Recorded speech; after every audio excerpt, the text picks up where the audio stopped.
A paz do Senhor Jesus. Estamos começando mais um episódio do programa Organização e Método, nosso encontro semanal com você, as famílias, os pais que se interessam por temas relacionados à educação dos filhos, tendo como a Bíblia como a nossa referência de fé, de verdade e de prática. Seja muito bem-vindo.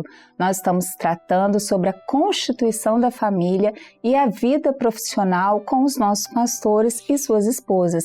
E hoje estamos dando sequência à boa conversa, às muitas experiências que foram compartilhadas juntamente com o pastor Monferrari e a irmã Beth. A paz do Senhor. A paz do Senhor. A paz do Senhor. A paz do Senhor. A paz do Senhor a todos. Amém, glória a Deus.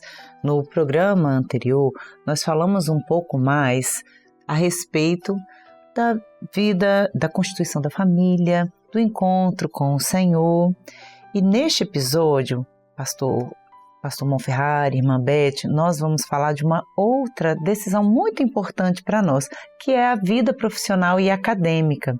Então, a partir de agora, nós vamos conhecer um pouquinho das escolhas que vocês fizeram, da profissão que vocês foram desenvolvendo e de como isso também contribuiu com a doação de vocês para o trabalho nessa obra maravilhosa, né? Vamos começar com a apresentação de onde vocês estudaram, dos cursos que vocês fizeram? Amém. Bom, eu estudei a vida inteira em colégio religioso. Foi aí que o Senhor me ensinou o que é religião e para que não serve, né? Mas o detalhe é o seguinte, quando eu tinha 18 anos, eu fui para o Exército. Antes de fazer o vestibular, eu fui civil Exército e saí como segundo-tenente. Depois eu fiz o vestibular, até me convidaram para continuar, mas eu preferia voltar para a vida acadêmica. Me formei em engenharia e quando eu me formei eu tinha ali a prerrogativa, pela lei anterior, de ter 2 qualificações. Então eu sou engenheiro civil e mecânico. E depois, só um detalhe, eu vou falar sobre a obra. Em 1977 eu conheci a obra, era a Igreja Cristã Presbiteriana. Frequentei pouca coisa lá, mas depois eu fui fazer mestrado, fiz mestrado de administração na Universidade Federal, e logo em seguida nós fomos para o Iraque. Então, olha só. Com 2 crianças. Veja bem, o que o senhor fez? Os meninos falaram, meu pai não é bom da cabeça não. Porque nós casamos, fomos para São Paulo. São Paulo voltamos para Belo Horizonte fomos para Manaus. Manaus voltamos para Belo Horizonte, de Belo Horizonte fomos para Iraque. Moramos quase 2 anos lá. Com a guerra, Irã e Iraque. Tive que mandar esse povo aqui. A Beth estava com... Eu não ia voltar para o segundo contrato lá do Iraque. Porque nós tivemos experiência na Babilônia. Nós fomos, eu, ela, os 2 meninos, fomos almoçar na Babilônia. Tiramos várias fotos lá, uma coisa muito interessante, porque eu fico vendo esses programas aí, principalmente lá do Oriente Médio. Não, porque aqui passou Jesus, aqui... Veja bem, a Babilônia é só 700 anos antes de Jesus, né? 600, 700 anos. Do lugar que nós estávamos, já estavam feitas escavações, até a rua principal da Babilônia, tinha mais de 20 metros. Muita areia. Como que você imagina que eles vão achar o lugar que Jesus passou? Exato. Está lá 20 metros debaixo da terra lá. Pois bem, aí estava eu, a Beth, os meninos, meu motorista. Eles falaram que meu motorista era agente do Saddam Hussein, depois que eu fiquei sabendo que era mesmo. Nós estávamos almoçando num restaurante, era uma antiga mesquita, um negócio parecendo um palácio, né? E porque tinha a parte dos árabes e a parte dos estrangeiros. Nós estávamos na parte dos estrangeiros. De repente começou um tumulto na parte dos árabes. Aí que eu vi, o meu motorista levantou, as portas enormes, foi lá, fechou a porta e os árabes lá. Ele foi lá no gerente, conversou, e aí ele controlou toda a situação. Ficamos 50 minutos, um tumulto muito grande, depois passou, ele foi lá, abriu a porta, Eu não consegui comer, a Beth e os meninos comeram alguma coisinha lá. Aí ele falou, podemos ir. Aí nós saímos e eu fiquei impressionado porque, sem exagero, a Beth viu lá, tinha sangue na parede, sangue no chão, um negócio terrível, né? E aí eu pensei assim, o que nós estamos fazendo na Babilônia? Nós não éramos convertidos, mas estava naquele processo, eu estava procurando a obra. Eu falei, o que nós estamos fazendo na Babilônia? Eu mandei de volta correndo para o Brasil, fiquei mais um período lá e falei com o diretor, a diretoria da Medina falou, eu não vou voltar. Não, aí não, lá no Brasil você conversa. Fui lá fora, não vou. O que você quer para voltar? Eu falei, eu vou fazer o seguinte, fazer um pedido impossível para não falar que não. E pedi um monte de coisa lá e falei assim, o problema é que a minha esposa, ela não dá conta de cuidar das meninas, precisa de uma babá. Não, pode levar babá. Falei, e agora? Tivemos que voltar. Voltamos, os 2 meninos e a babá. Voltaram para a Babilônia? Para Bagdá. Nós morávamos em Bagdá.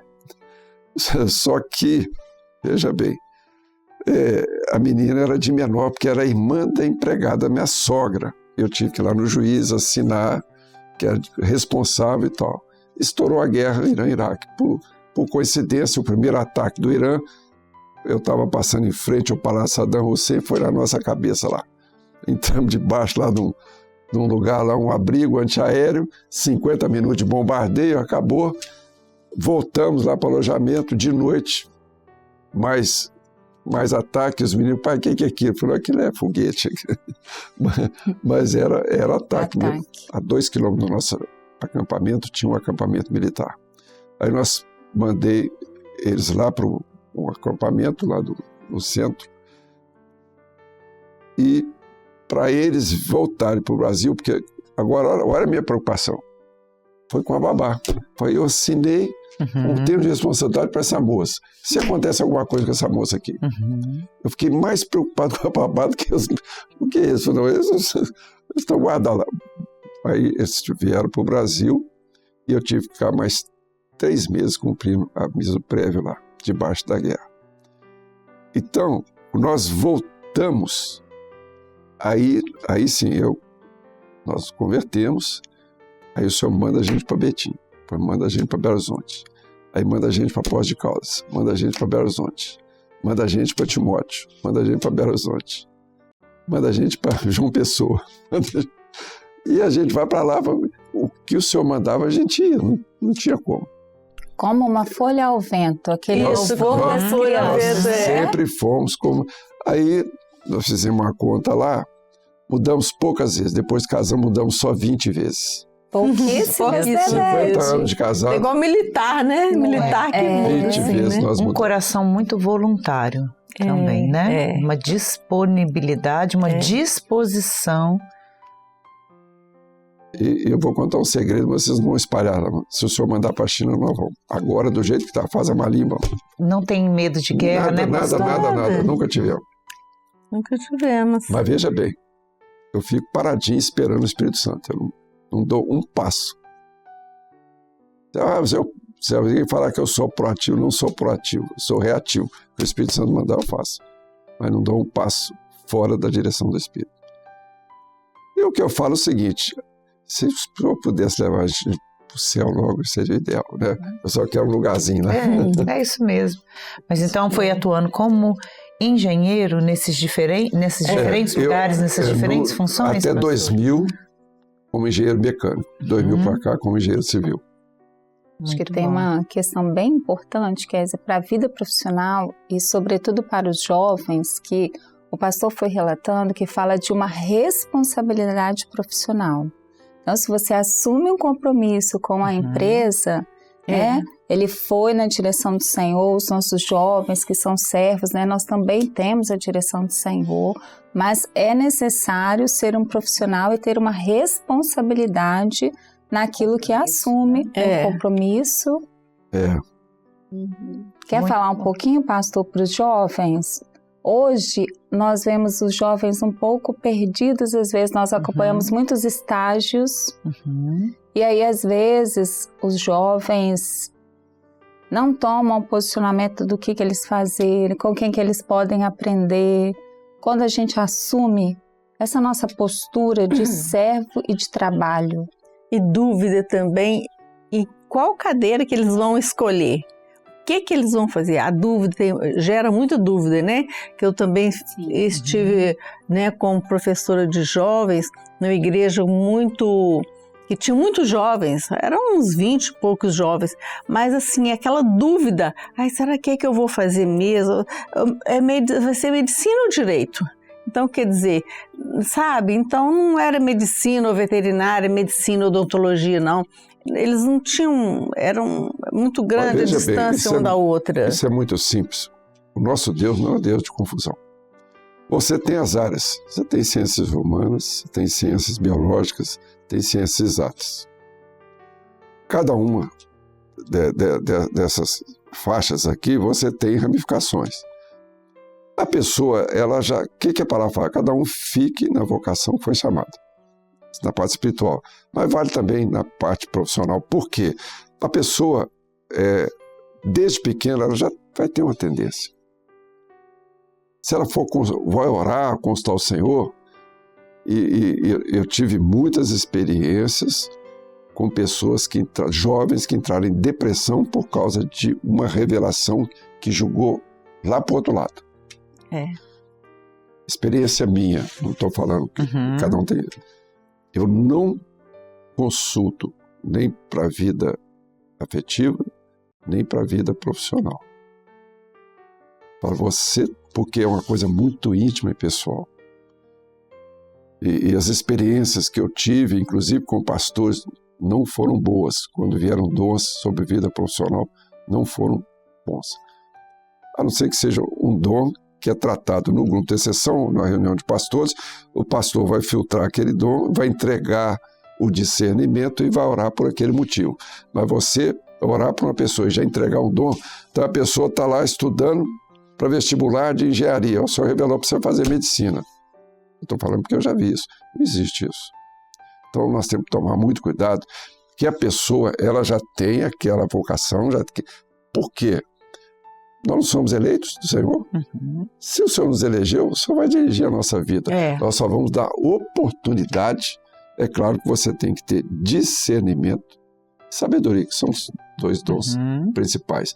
Você usando isso, outra coisa, consultando ao Senhor, é muito importante isso aí. Eu falo o seguinte, eu não posso comprar um sapato sem consultar ao Senhor, porque o único que eu comprei não serviu. Sem falar geladeira, né? Essa aí não... Deixa quieto, vamos passar. Deixa para lá, porque essa história é comprida. Então, é importante o jovem, ele entender isso. Ele sente, ele tem um sentimento. Ele tem, até a palavra, o lema desse ano, quem tem ouvidos, ouça o que o Espírito diz às igrejas. O que o Espírito tem para dizer. Isso é muito importante. Né? Às vezes uma revelação solta compromete a ideia da unidade do corpo, né, pastor? Outra coisa aqui, ó, em parte conhecemos, em parte profetizamos. Vai pesquisar, você vai estudar. Eu quero fazer veterinário. Como é que eu curso veterinário? Hoje você tem tanto recurso, você vai no YouTube, na internet, você vai ter 100 vídeos sobre aquele assunto. Diferentes. É isso aqui? Não é isso que eu quero, não.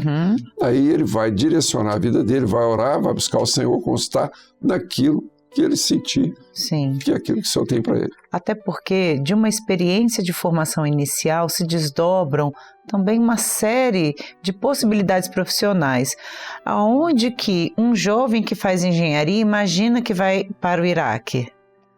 Isso não havia uma projeção que alcançaria esse tipo de percurso profissional, não é, pastor? Então, o Senhor vai nos dando direção, mas o jovem precisa estar atento, sobretudo à voz do Espírito Santo, né? Isso mesmo. Beth, e você? Nesse momento, o pastor estava falando, né, do modo como a família foi acompanhando, né? Quando vocês se conheceram, você já tinha uma profissão, isso foi sendo consolidado? Conta para nós um pouco como é que foi essa história. Eu estava estudando, fazendo secretariado, que era assim muito bom, que era muito chique e tal, e eu tinha 1000 projetos, era ser uma secretária, viajar para o exterior. Mas aí ele chegou no meio do caminho ali e casamos, não é? E e logo depois eu fiquei grávida e aí tive de ficar com o filho, né? E não tinha muito essa coisa de fazer faculdade nem nada, não. Mas aí, com todas essas viagens também, com todas essas mudanças, não é? E nisso, depois eu fiz um curso de chefe de cozinha, que eu trabalhava na cozinha do Manaim, lá de Divinópolis. Trabalhei 19 anos. Então, fiquei lá junto com os pastores, organizando as coisas todas, né, na cozinha. Então, foram 19 anos na cozinha. Então, eu fiz o chefe de cozinha justamente para auxiliar lá na cozinha, as demandas todas, né? E aí, também fazia alguma coisa em casa, né? Eu gosto muito de fazer bombom, aí fazia caixas de bombom lindíssimas, sabe? Com artesanato e os bombons. E passou o tempo, né? E foi passando o tempo, depois a mãe e a sogra adoeceram. E aí eu falei, eu vou fazer cuidador de idosos, mas eu fiz na faculdade, mas não completei o curso, que logo depois minha mãe faleceu, logo depois a minha sogra também faleceu, mas o intuito era fazer o curso para ajudá-las, né? Uhum. E aí passou, não é essa fase de fazer, de cuidar delas, e aí voltou novamente a ter a vontade de ir para a cozinha. E lá num parque lá de Belo Horizonte, no bairro que eu morava, tinha só as senhoras do bairro que fazia ali os seus artesanatos e precisava de uma pessoa para fazer alguma coisa de salgado. E eu comecei a fazer quibe, empada, e me especializei no quibe e na empada. Mas tive experiência lá, sabe? Porque eu consegui acalentar algumas pessoas com a palavra, né? Levar algumas pessoas para a igreja, algumas mulheres, né? Eram as mulheres, mas depois não as vi mais, né? Foram só aquele momento que elas precisavam, mas a palavra do Senhor foi pregada ali. O meu testemunho também foi.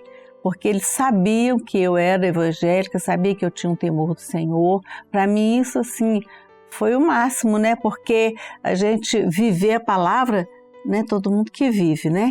Então, eu vivia a palavra ali, elas tinham respeito por mim, gostavam, sabe? De me escutar, não é? Então, sempre tinha umas 3 jovens só, mais donas de casa, então foi muito bom. E aí depois tive uma grande experiência que foi estar ali no Manaim com a cantina, né? Que também fiquei lá 1 ano com a cantina, mas também depois não deu conta mais, né? Que era muito trabalho, foi uma bênção que o Senhor me deu. Todo mundo ia lá tomar o cappuccino, comer empada, comer o pão de queijo. Delicioso. Tive um jovem lá que ele comia 3 pão de queijo, de uma só vez, no café da manhã, à tarde, à noite, e assim, tive muita experiência lá também com os irmãos, né? A gente trocava experiências, né? As palavras, no encontro também da família, muitas irmãs com as crianças com autismo. Então, ajudamos muito lá na refeição das crianças, sabe? Que a criança autista não tem, ela é muito seletiva, né, na alimentação.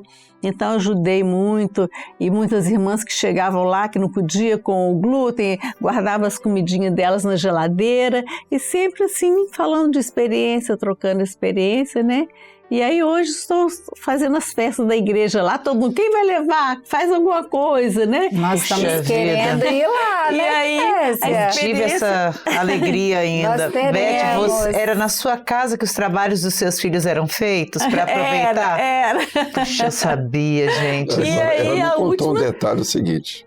Deixa eu só contar. Não, eu vou contar aqui. Como que ela gosta de cozinha, né? Nós temos 2 filhos. Pergunta quem cozinha na casa deles. Eles cozinham também, né? E os netos estão indo para o mesmo caminho, né? Todo mundo gosta de uma cozinha. Mas a última experiência agora foi a festa que o Senhor moveu meu coração para uma irmã de 80 anos, ela nunca tinha feito uma festa na vida dela, não é? E aí eu falando com as irmãs e tal, os 80 anos da irmã Maria e tal. Bom, aí chegamos lá, fizemos o culto e tal, mas não era 80 anos, era 79. Mas foi muito... Foi uma festa antecipada. Aí eu falei com as irmãs, olha, nós não vamos comer esse bolo aqui, nós vamos guardar para o ano que vem no freezer. Aí todo mundo falou, só faltei apanhar, né? Mas a experiência foi essa, o carinho que a gente tem com os idosos, né? Nós estamos lá com muitos idosos na minha igreja e como que ela ficou agradecida, não só a nós, as irmãs, mas ao Senhor por ter recebido aquela festa. Não é? Então, a minha profissão realmente é estar ali cozinhando, né, para o Senhor, que foram os 19 anos, mas continuo ainda ali com as irmãs. Não é? Eu tenho uma receita de um bolo de um colega do Luiz Carlos de trabalho, que ele era italiano, e todas as irmãs, algumas irmãs lá da minha igreja gostam demais desse bolo, né? Então, aí todo mundo vai pedir a receita agora, hein? Então, assim, sabe, a cozinha, o Senhor me levou, me trouxe justamente para estar ali no Manaim, tendo essas experiências todas, não é? Então, é isso. Tem uma característica de vocês que é do serviço, né? O pastor, sim, em diferentes igrejas e nessa mobilidade 20 vezes mudanças, né? 20 mudanças, então, de uma dedicação no serviço. Beth também fez escolhas que falam de serviço, em relação a chefe de cozinha, em relação a cuidar dos idosos, ou seja, cuidar da família, a despeito das idades, mais novos, mais velhos, e também dos irmãos da igreja. E quando o pastor falava, olha, são 3 grandes áreas em relação às escolhas profissionais. Às vezes não está muito nítido qual curso, mas tem características que vão ser demonstradas no modo como nós vamos nos relacionando todos os dias. Então, olhar para essa família é olhar para uma família que ambos têm essa característica do serviço, da voluntariedade, né? Da disponibilidade para o trabalho. Infelizmente, nós ainda não experimentamos o bolo de Beth. Um dia eu vou experimentar. Não foi só na cantina do Manaim. A minha nora também tem uma experiência, porque ela fez direito para agradar o pai e, de repente, fez novamente pedagogia e cuida e está dando aula num colégio, o colégio evangélico lá em Patinga. Então, é desse jeito. A outra nora também fez direito e agora tem uma loja virtual. Então, quer dizer, tá ali, né? Se encontra em outras atividades. Então, isso tem de ficar ligado aos jovens, não é? Não fazer as coisas assim... vou fazer para agradar, vou fazer porque está na moda. Não, mas tem de ver o que ela está sensível, não é? Como é que fala, o que você falou aí, justamente que a pessoa tem... Uma questão do talento. Do talento, justamente, do talento, para não perder esse tempo e esse dinheiro, não é? E aí fazer aquilo que ela tem aquele talento, né? É muito importante isso. E os pais estão ali em cima deles falando, não é? Olha mesmo o que você vai querer, olha direitinho, faz direitinho, porque aí, de repente, não é como na direção, e na direção do Senhor, né? O jovem tem que tomar um cuidado muito grande.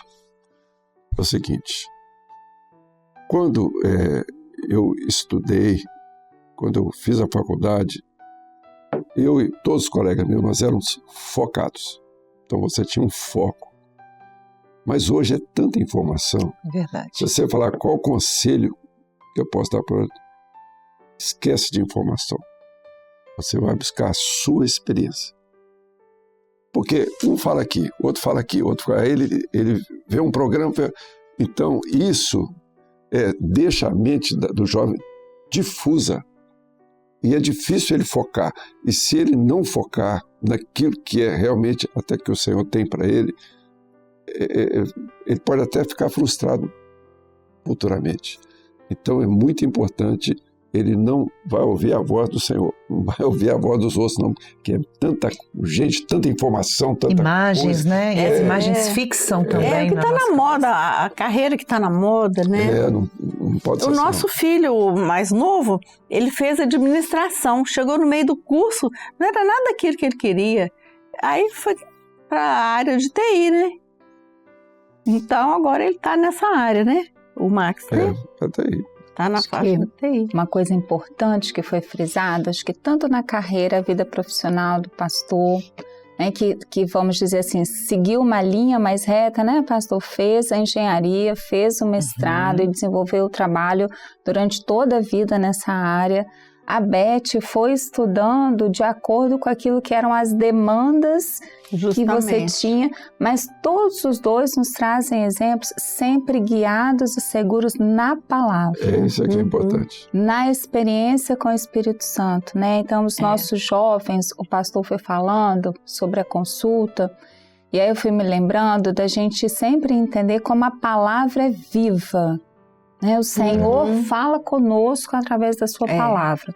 E aí eu lembrei, pastor, de duas experiências. O Senhor fala muito comigo na palavra, assim. Quando eu estava no mestrado, um momento já de muito cansaço, lá no final da dissertação, a gente fica doido para acabar, né? Aquele texto. E eu orei o Senhor, e o Senhor me deu um texto que eu falei, gente, não lembrava que tinha isso na Bíblia. O muito estudar enfado da carne é. Aí quando eu estava escrevendo a tese, o Senhor me deu um outro texto que me marcou e Ele me disse assim, tudo que vier às tuas mãos para fazer, faz com todas as tuas forças, porque para a sepultura para onde vais não há conhecimento, não há ciência. Então a palavra do Senhor é o livro mais belo de orientação para a nossa vida, porque o Senhor não escreveu aquilo para o mestrado, mas a palavra é viva e o Senhor falou comigo naquele momento para eu entender aquela etapa que eu estava passando, que ia acabar, que era um processo, né? Então, acho que todos dois falaram sobre isso, né? Essa experiência de uma palavra que é viva, de um Deus que fala conosco e a gente viver na dependência do Senhor. Uma coisa que me chamou muita atenção na experiência dos irmãos é o modo como a família permanece em uma unidade para os filhos, para os netos, né? No sentido de manter um vínculo mesmo. Nós temos recebido aqui alguns pastores que já são avós, como vocês, né? E da importância dessa conexão entre as diferentes gerações. Nessa geração, nós vemos que todos estamos muito conectados às tecnologias, mas nem sempre às pessoas, né? E aí o pastor foi destacando a importância do casal orar junto, dos filhos orarem com os pais, dos netos, com os avós, né, dos avós com os netos. E aí, em um seminário, nós recebemos uma experiência, né, que foi contada para nós pelo nosso Instagram do grupo e também pelas redes sociais, né, de um avô. Ele fala da neta dele de 3 anos e do modo como ele tenta entrar em conexão com ela o tempo inteiro. E ele fala assim, e o que eu faço quando ela chega aqui? Eu vou brincar com ela. E eu entro na linguagem dela. E eu sento com ela no chão, e eu brinco, e eu conto histórias, né? Então, essa coisa da simplicidade que Beth vem destacando, né, em diferentes fases da vida, inclusive no casamento e nos relacionamentos, ela não se perdeu. O simples é muito importante. A nossa obra é uma obra de simplicidade. O Senhor nos ensina em relacionamentos que não são de uma forma muito complexa. As pessoas são complexas, mas o modo de nos relacionar é simples. E aí ele fala, eu brinco, porque quando você brinca, você valoriza a infância. E não brincar é tirar a criança da infância. E aí ele destacou, inclusive, um texto, ele fala assim, em verdade vos digo que se não vos converterdes e não vos fizerdes como crianças, de modo algum entrareis no reino dos céus, né? Então, no sentido de sempre valorizar essa conexão da família, para além desses diferentes recursos, nós temos diferentes contextos de vida, mas independente dos cenários, das gerações, o relacionamento firme, próximo, ele não morreu e ele é muito prazeroso. quem não gosta de dar um cheirinho no cangote do neto e do filho, gente? Isso anima uma semana de trabalho cansativo. Então, de um relacionamento próximo das famílias que o Senhor nos presenteou, na verdade? Amém, irmãos? Amém. Pastor, ia ler um texto? Não, porque você falou da experiência, experiência rápida da vida profissional. Nesses anos todos, o Brasil passa por altos e baixos, principalmente na minha profissão. Então, por exemplo, quando eu me formei, eu tive 13 propostas de emprego, eu podia escolher. Eu escolhi ir para São Paulo, fui com ela para São Paulo e ficamos um período lá. Mas nós passamos crise no Brasil, inclusive de desemprego. Eu já estava com mais de 2 anos desempregado. Aí nós tínhamos reserva, vendemos um imóvel, vendemos lote. Bom. E aí ela teve um processo seletivo lá em Belo Horizonte. Ela participou desse processo, passou em primeiro lugar, e era um belo de um salário. Só que eles fizeram alguma exigência a respeito de traje e tal. Ela falou, não. Ela recusou. Nem encostou o Senhor, recusou. Daí, 3 meses, o meu cunhado foi nomeado Procurador-Geral de Justiça. Me chamou para ser diretor do Ministério Público. Eu nunca tive toda a minha vida profissional um cargo de tamanha importância. Mas eu consultei o Senhor. Se o Senhor falasse não, eu não ia não. Aí o texto só deu. Ele está totalmente fora de contexto. Se você ler aqui, fala, o que esse texto está fazendo aqui? Seja qual que for, já o seu nome foi nomeado. E sabe-se que é homem e que não pode contender com o que é mais forte do que ele. Que bênção. E a gente já estava assim. Responde, né? Veja bem, se o senhor falasse não, continuo desempregado. Porque às vezes, não, isso aí... Tem gente que fala, não, isso é questão de sabedoria é mais importante, né? Você vai usar a sabedoria. É o que eu falo. Eu nesse ponto aqui, eu só ouço aquilo que o senhor falar e fizer comigo. Não tem acordo. Nós dois, né? Nós dois, ela também, né? Com a experiência que nós temos. Também. A experiência que nós temos. E às vezes é difícil a gente falar com as pessoas, que é o seguinte, talvez seja um problema que eu tenho. Eu só vejo as coisas pelo lado espiritual. Não vejo pelo lado racional. Não adianta. Só vejo pelo lado espiritual. Qualquer situação, na igreja, na família, até na vida profissional, sempre do lado espiritual. Por quê? Nós somos seres espirituais. É isso que as pessoas têm que entender. Nós somos seres espirituais. É claro que você tem sua atividade, você tem sua família, você tem tantas coisas para cuidar. Mas a palavra fala que não cai um fio do cabelo se o senhor não estiver naquilo. Você tem que entender isso. E assim nós vivemos até o grande dia, né? Entendendo que também somos seres espirituais, a gente guarda também aquilo que o Senhor nos ensina, não te turbe o vosso coração. Se até os lírios são muito bem vestidos, para que se preocupar com tantas coisas, com tantas informações, né? E que trazem enfado e cansaço. O Senhor nos chamou para o trabalho. Os nossos jovens têm uma palavra sobre eles que não é essa que o mundo tem dito, de um trabalho menor, de uma geração menor, não. A palavra, a gente tem que escolher, né? O pastor destacou aqui, você quer criar o seu filho para o mundo ou para o Senhor? Você quer ouvir a palavra do Senhor ou ouvir o mundo? O que a palavra fala ao nosso respeito, nós vencemos o mal, né? Já vencemos pelo sangue, pelo testemunho, e que os jovens são fortes. Então, ou a gente ouve isso, ou a gente ouve o que tem sido dito, né? O pastor Gilberto gosta de uma palavra que é muito importante. Diz assim, este é o caminho, andai nele, sem vos desviardes, nem para a direita, nem para a esquerda. Você sabe o que significa isso? A direita é o lado da razão. e a esquerda é o lado da emoção, do coração. Você tem que seguir a palavra. Se você usar razão ou emoção, você vai entrar em dificuldade. O caminho é outro. O caminho é outro. Nós precisamos, né? A conversa, os aprendizados estão tão preciosos aqui, mas nós precisamos encerrar esse episódio. Nós vamos encerrá-lo com essa pergunta que o pastor deixou, as experiências da irmã Beth de qual caminho, né? Qual a direção que nós temos criado os nossos filhos.